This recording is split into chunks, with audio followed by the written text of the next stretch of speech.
தங்கம் விலை உயர்ந்து நாளுக்கு நாள் புதிய உச்சத்தை அடைகிறது. அந்த வகையில் இன்றும் தங்கம் விலை அதிரடியாக உயர்ந்து உள்ளது. கிராமுக்கு 80 ரூபாய் உயர்ந்து 1 கிராம் தங்கம் 8060க்கும், சவரனுக்கு 640 ரூபாய் உயர்ந்து 1 சவரன் 64,480க்கும் விற்பனையாகிறது.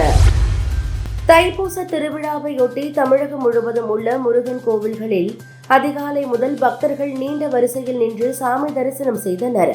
முருகப்பெருமானின் 3ஆம் படை வீடான பழனிக்கு பல்வேறு ஊர்களில் இருந்து விரதமிருந்து காவடி எடுத்து வந்திருந்த பக்தர்கள் நீண்ட வரிசையில் காத்திருந்து முருகப்பெருமானை வழிபாடு செய்தனர். தமிழகம் முழுவதும் இன்று தைப்பூச திருவிழா கோலாகலமாக கொண்டாடப்பட்டு வருகிறது. இதையடுத்து தமிழக மக்களுக்கு பாஜக மாநில தலைவர் அண்ணாமலை, தமிழக வெற்றிக் கழக தலைவர் விஜய் ஆகியோர் தைப்பூச திருநாள் வாழ்த்து தெரிவித்து உள்ளனர்.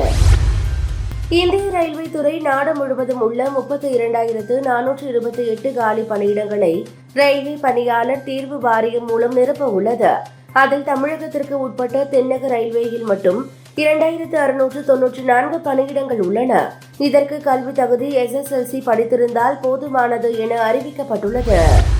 பிரபல யூடியூபர் ரன்வீர் நிகழ்ச்சி ஒன்றில் ஆபாச மற்றும் தரக்குறைவான விவாதத்தில் ஈடுபட்டதாக கூறி அவருக்கு எதிராக பல்வேறு காவல் நிலையங்களில் புகார் அளிக்கப்பட்டது.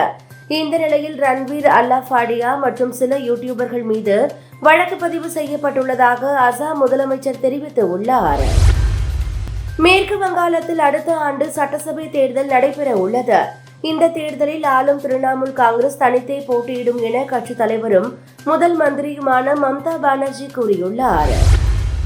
அமெரிக்காவின் அரிசோனாவில் உள்ள ஸ்காட்ஸ்டேல் விமான நிலையத்தில் தனியார் ஜெட் விமானங்கள் மோதியதில் ஒருவர் உயிரிழந்தார். மேலும் பலர் காயமடைந்தனர்.